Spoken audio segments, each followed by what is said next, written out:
Alright guys, what's up? This is Sniper Syndrome here from DJ and JK Gaming, and today I'm going to be showing you some STOL techniques that I use in the A2A Accusim P-51D Mustang. We are about 10-15 miles north of Princess Juliana, landing at St. Bart's. I do have the Fly Tampa scenery installed for St. Bart's, and it does look pretty sweet. But to get to the point, I am about 2 or 3 nautical miles out from the airport right now, if that. I have no flaps on. I have my manifold pressure at about 1700 and my RPM settings for around 2700. I'm trying to keep my speed at 150 or lower just to make the descent easier. So I will unpause from here and talk you through it. I'm just going to drop my manifold pressure down to right there. My RPM down, get 2 notches of flaps on right away.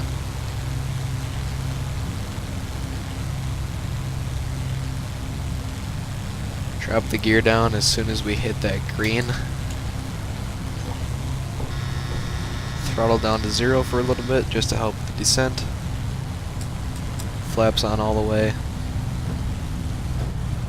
And then I would recommend pulling off a slip here. What a slip is using right rudder, as in my case I'm using right rudder and left aileron to really drift the plane through a turn.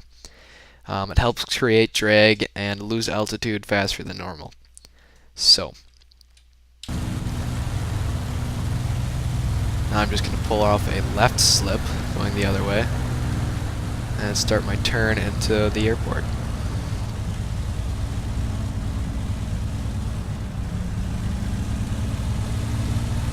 I'm just barely working with the throttle to maintain a safe airspeed at this point. And I'm going to drop it to 0 right here, flare out over the runway, and hopefully put the plane down right away. Now flaps up as soon as you hit the ground. Try to get that tail up. And full braking. Then drop that tail wheel down. And there you go. I landed, used up all the runway, but I still landed successfully at St. Bart's. So, I'm going to get turned around and show you guys the takeoff. Alright, now that we're all turned around, I'm just going to make sure that all my instruments are working for takeoff and do my before takeoff checklist, which is throttle to 1700 RPM. Check the mags, left, left, right, left, both, left, both.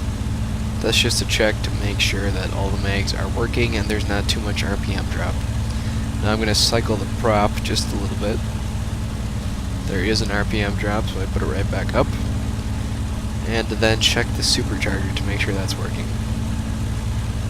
You have to pull that up and make sure the yellow light is right there. And it is definitely working, so I'm going to bring that back down.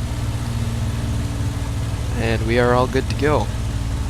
So for the takeoff, you're going to need full flaps, and I would recommend having your rudder trim to 8 or 9 degrees. I think I have it at 8.5 right now. This just helps on takeoff because you do need a lot of right rudder for a takeoff with full flaps. I'm just going to get onto the runway, line up, and full brakes. Now advance your throttle to about 30 to 35 inches of manifold pressure. And once it gets there, release your brakes and slowly advance the throttle from there. Don't put it into war emergency power because that'll just screw you over completely. But yeah, see, make sure you're holding the right rudder, otherwise that happens. As soon as that tail comes up, slowly take off the elevator, get the right aileron in there right away, and make very effective use of the right rudder. Gear up as soon as you take off to reduce some of that drag. Now that I've passed all my obstacles, I'm just going to continue my left turn out into the ocean. and slowly retract my flaps as I go. Still holding that right rudder because we're climbing. I'm at 140, so I'm just going to take all of them off. And from here you can just do a normal takeoff. So, thanks for watching my STOL techniques, and there will be more to come. I will hopefully be doing some for the Spitfire and the B-17, both by A2A and with Accusim installed on them. So thanks for watching, and I will see you guys later.